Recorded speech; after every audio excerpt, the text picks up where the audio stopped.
Hola, bendiciones y bueno, vamos a compartir otra vez un videíto con estas perlitas bíblicas que estamos sacando del libro de Apocalipsis y estamos tratando las 7 clases de cristianos que la Biblia nos muestra o a los cuales Jesús les escribe una carta, ¿verdad? A las iglesias, las 7 iglesias que nosotros estamos sacando, 7 tipos de cristianos basados en cada una de las cartas a las diferentes iglesias, que son las 7 épocas, ¿no?, del cristianismo, y todas juntas. O sea, yo creo que en todas las épocas ha habido de todos estos tipos de cristianos, pero siempre se caracteriza más una época de una forma que de otra, ¿no es cierto? Y así está caracterizada o indicada en las cosas a las cuales Dios se refiere a través de la carta que está escribiendo. Y hoy nos toca la iglesia, o sea, la carta a la iglesia de la Odisea, que vendría a ser el cristiano, podemos decir, tibio. Vendría a ser el cristiano tibio, ¿no es cierto? Y bueno, podemos decir a modo de información que la Odisea era un lugar que fue fundado por un rey sirio llamado Antíoco II, y le puso este nombre en honor a su esposa, la cual, como dijo alguien, le pagó muy bien porque lo envenenó, en algún momento lo mató, ¿no es cierto?, a su esposo, que había fundado nada menos que una ciudad, poniéndole el nombre de ella, como haciéndole un gran homenaje. Bien, pero vamos a lo que nos interesa, y esto es el tipo de cristiano que la Odisea está mostrando o está identificando, ¿no es cierto?, o es una figura del tipo de cristiano que yo creo que lo estamos viendo en este tiempo. Es el tipo de cristiano tibio.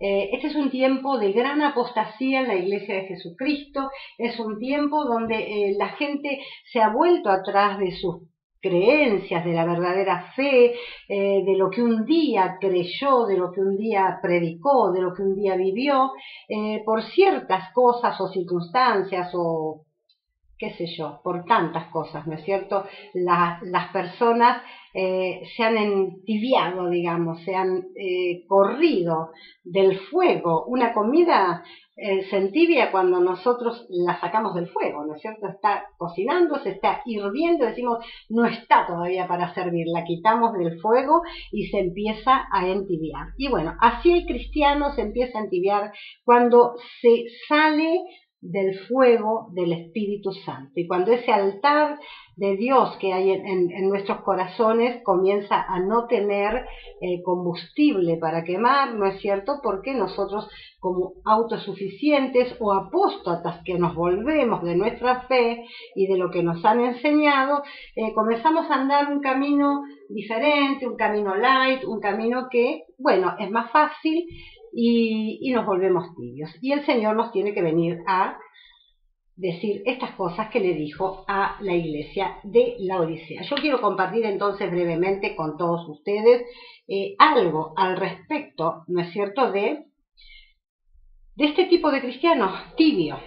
Bueno, y podemos decir que el cristiano tibio es un cristiano que ya no tiene nada que decirle al mundo. Y en verdad, ¿no es cierto?, porque un cristiano tibio es, como decimos comúnmente en nuestra jerga castellana, ni fu ni fa, ¿no es cierto?, ni chicha ni limonada, dicen otros. Entonces, ¿qué es lo que le va a dar? Uno, cuando tiene algo para dar, es porque tiene una vida ferviente, una vida con resultados a la vista, una vida testimonial en Cristo Jesús. Entonces puede dar un mensaje, el mensaje que tenemos que dar, que es el Evangelio de Jesucristo, que es poder de Dios. Pero el cristiano tibio ya no puede, porque se ha entibiado, ya no tiene como ese sabor o ese deseo de dar este tipo de testimonio, porque tampoco lo vive, ¿verdad? Entonces podríamos decir que el cristiano tibio también es aquel que se acomoda al mundo y a la sociedad que le rodea, ¿verdad?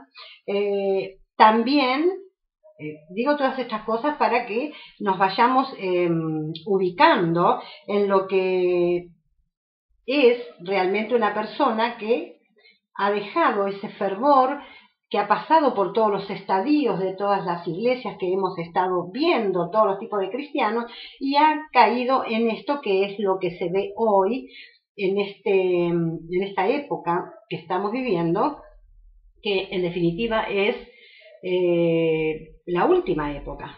Tristemente, ¿no? Que terminemos habiendo comenzado la iglesia como comenzó, una iglesia ferviente, una iglesia poderosa, una iglesia llena del Espíritu Santo, con manifestación de los dones espirituales, con milagros, con cosas. Y alguno por ahí me puede decir, bueno, Cristina, pero hoy también en muchos lugares se ven milagros de parte de Dios y cosas que Dios está haciendo, y yo te digo, amén, es verdad, pero no debería ser en algunos lados, debería ser en cada una de nuestras vidas y en cada una de las congregaciones y en cada uno de los hogares cristianos. Eso debería ser una constante, no algo que pasa en algunos lugares, ¿verdad?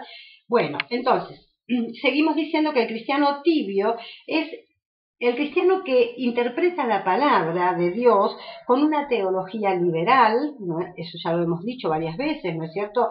Y bueno, y no de acuerdo a la revelación del Espíritu Santo.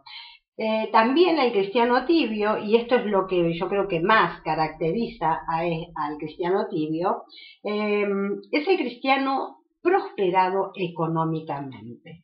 Y este es un tema, porque si bien nosotros sabemos que Dios nos quiere prosperar, es más, lo dice por boca del apóstol Juan, que dice, hermano, yo deseo que seas prosperado en todas las cosas, pero dice también, así como prospera tu alma, y no solamente prosperado económicamente como ahora se cree que tiene que ser. Un cristiano tiene que estar prosperado económicamente y pareciera que esa es nuestra única meta. Donde se habla de que cae oro por acá o caen diamantes o aparecen, bueno, vamos, queremos ir corriendo, si es posible con un Tupperware, con un recipiente a juntarlos, ¿no?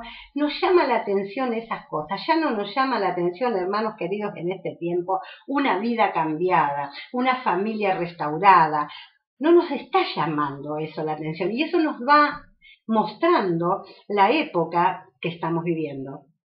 Lamentablemente esta época de tibieza, que es la época de la Odisea. Bueno, este cristiano, como te decía, tibio, ¿no es cierto? Como está tan prosperado económicamente, ya no ora para que el Señor le provea, como se hacía en un tiempo, como el cristiano que realmente tiene esas necesidades y que a veces el Señor permite que tengamos esas necesidades. ¿Para qué? Para que clamemos a Él, para que podamos ver a Dios obrar, abriendo puertas imposibles de abrir, mostrando su gracia y su poder para proveer para su obra, ¿no es cierto? Entonces, este cristiano rico, autosuficiente, se ha vuelto tibio y podríamos decir indiferente. Otra de las palabras que podemos usar es la palabra indiferencia, porque ya no le interesa. Si hay que hacer un evento evangelístico o traer una banda de rock o de qué sé yo, de cuántas cosas que se hacen ahora, ¿verdad? Como eventos cristianos, tenemos todo el dinero, no hay problema, es la iglesia rica, entonces Dios queda afuera, porque ¿para qué te necesito? Yo tengo con qué hacer tu obra.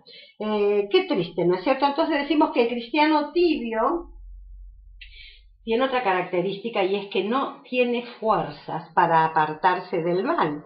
Qué tremendo, ¿verdad? Y bueno, por ende piensa también que no necesita ninguna corrección, ninguna amonestación, ya no camina ataviado con vestiduras blancas, por eso que el Señor le tiene que decir que compre vestiduras blancas, ¿no es cierto? Nuestro tiempo está marcado por el hecho de que ya no se desea andar en esas vestiduras blancas, esas vestiduras de santidad, esa pureza espiritual, esa pureza de vida, ese testimonio que le dice al mundo, como yo me acuerdo cuando era jovencita, que la gente diferenciaba, los cristianos realmente marcaban diferencia, y no por la cantidad de dinero que tenían, no por la grande prosperidad que tuviesen, sino por una vida de santidad, una vida diferente al mundo entero. Entonces se sabía cuando en la cuadra de una calle, ¿no es cierto?, de un barrio, había una familia cristiana, porque ahí había luz, esa era una casa de luz, ¿verdad? Entonces, bueno, este cristianismo de los últimos tiempos es así. Pasan cosas como, podríamos decir así, por ejemplo, un hombre vive con otra mujer, ¿no es cierto?, habiendo dejado a la propia esposa y a sus hijos, vive con otra mujer sin carga, ni culpa, ni nada, ¿no es cierto? Pero eso no sería tan horroroso, sino ver que el colmo de esta tibieza es que los otros cristianos simplemente lo pasan por alto, ¿no es cierto? En vez de disciplinar a ese adúltero, no lo hacen. En vez de prohibirle la entrada a su casa, se sientan a la mesa con él y con la otra persona que tiene ahora, ¿no es cierto? Cuando la Biblia dice ni aún comáis con tal persona, ¿no es cierto?, que está en esa situación. Y vemos que en la palabra de Dios, Hebreos 13:4, dice: honroso es para todos el matrimonio y pura la relación conyugal, o, como dice otra versión, lecho sin mancilla, ¿no es cierto? Pero Dios, dice, juzgará a los fornicarios y a los adúlteros. Entonces, estamos en un problema, viendo cómo están hoy las familias, que hoy en día es una moneda corriente que los matrimonios cristianos se divorcian, ni siquiera se divorcian, se separan, se va con uno, con otro, ¿no es cierto? Y lo vemos, es tremendo lo que está pasando y nadie dice nada. Y eso nos recuerda al sacerdote o sumo sacerdote Elí. ¿Recuerdan del Antiguo Testamento? Bueno, a él, por supuesto que no le gustaban los pecados que sus hijos cometían, pero ¿qué pasaba? Los toleraba. ¿Y qué pasó con él? Fue juzgado por Dios por esa tolerancia al pecado, ¿verdad? Y eso lo encontramos en la primera epístola de Samuel. Alguien que lo quiera leer lo puede encontrar allí, en la primera carta del profeta Samuel. Y seguimos entonces con este tema que habría para hablar cantidad de tiempo, pero yo creo que bueno, esto, no sé quiénes lo van a escuchar, pero yo quisiera decirte, si sos un cristiano, el que va a escuchar este video, y te sentís identificado de repente, y ves que en tu vida se ha perdido ese amor a Dios, ese fervor, ese deseo de santidad, de una vida pura, de cumplir la palabra de Dios, de ser rico espiritualmente, y tu vida ahora va en pos de las cosas materiales, te gustan todas aquellas cosas que brillan o que te dan fama, y bueno, y has dejado en segundo término, digamos, la lectura de la palabra de Dios, a veces en segundo lugar, a veces en tercero, en cuarto y no sé en qué lugar, otros, ¿no es cierto? La lectura de la palabra de Dios, la oración. Esto ha dado como resultado que la persona se comienza a distraer espiritualmente y se comienza a enfriar, ¿no es cierto? Y se queda en un estadio de tibieza, porque es como que dice, no se enfría del todo, porque no se va de la iglesia, pero sí se va de Cristo, porque Jesús tiene que decir, yo estoy a la puerta, llamando, si alguno me oye. Si alguno oye la voz del Señor y me abre, entonces voy a volver a tener comunión con esa persona, ¿verdad? Y el Señor también le aconseja algo interesante a este cristiano tibio, y es que compre colirio de parte de Dios, que compre y se ponga en los ojos, estamos hablando metafóricamente, ¿verdad? Porque aún el Señor usaba estas metáforas porque la ciudad de la Odisea era una ciudad muy próspera que se dedicaba ¿no es cierto?, a la industria textil, a la industria farmacéutica, digamos, a los remedios, y ellos fabricaban un colirio muy, muy bueno, excelente. Por eso el Señor le habla de el colirio, que compre verdadero colirio y lo ponga en sus ojos espirituales para que comience a ver su propia situación. Otra de las cosas que, ¿por qué el Señor le habla de la tibieza? Porque la Odisea era una ciudad sumamente rica, sumamente prosperada, como tantos cristianos de hoy en día, pero tenía algo en particular: no tenían agua en la ciudad. Qué tremendo. ¿Cuántos cristianos y cuántas iglesias hoy en día vemos que están totalmente prosperadas, pero no hay agua del Espíritu Santo en sus vidas? No fluye, no hay nada que llame la atención, no tienen nada para decirle al mundo, no tienen nada para dar, ¿verdad? Entonces el Señor les habla de sus propias cosas, que tienen como mucho, ¿no es cierto?, como gran riqueza o gran prosperidad, pero ¿qué hacemos con tenerlo si nos falta lo principal? ¿No es cierto? Con respecto al agua tibia, como venía diciendo, ellos no tenían agua propia en la ciudad, entonces dependían del agua caliente, la traían de Hierápolis, y que venía, supuestamente, habría algunas tuberías, no sé cómo, de qué manera, un manantial, un río, no sé cómo era que venía, y el agua fría venía de la ciudad de Colosas, que estaba también cerca de ese lugar. Pero ¿qué pasa? Mientras venía y mientras tardaba en llegar a la Odisea, esa agua se iba entibiando. La que era fría, con el sol, con el clima, se iba entibiando, y la que era caliente también. Entonces, cuando llegaba realmente a sus casas, a sus lugares, era vomitiva, porque el agua, si hay una característica que tiene el agua tibia, si la tomamos nos dan arcadas, nos hacen dar arcadas. Por eso habla el Señor de vomitar de su boca al cristiano tibio. Entonces, yo lo que quiero decirte, sin ánimo de ofenderte y sin ánimo de querer darte una clase, porque te estoy dando muy por arriba algunas cositas como para que tengas idea, porque a lo mejor esto lo escucha un cristiano que conoce la palabra de Dios y bueno, y sabe muy bien de lo que estoy hablando, pero también puede ser que lo escuche alguna persona que no conoce a Jesús. Y bueno, quiero decirte a vos que no conoces a Jesús y que a lo mejor no te gusta lo que ves en los cristianos ricos, prosperados y indiferentes al dolor ajeno, a la pobreza, a todo lo que está pasando en este mundo, y condenás. Quiero decirte que este tipo de cristianos también fue condenado por el Señor Jesús, ¿sí? Aún llegando a decir que los iba a vomitar de su boca porque le daban asco. Eran como el agua tibia, tremendo, ¿no es cierto? Así que no culpes a Dios, vos si sos una persona que no conoces a Jesucristo. No lo culpes por algunos cristianos que a lo mejor te dan mal testimonio por sus grandes vidas que llevan de opulencia y no dan un testimonio fiel de ser verdaderos seguidores de Jesucristo. Ese no es el evangelio que Cristo vino a dejar en la tierra, ese no es el verdadero evangelio que Cristo quiere darte hoy y quiere cambiar tu vida. A este cristiano que vive en esa condición, Dios quiere que se vuelva a Él, que se arrepienta, que abra sus ojos, que le ponga colirio, que se vista de vestiduras blancas nuevamente, de vestiduras de santidad, porque si no, va a llegar el momento que lo va a sacar del reino de Dios. O sea, metafóricamente dice, lo voy a vomitar de mi boca.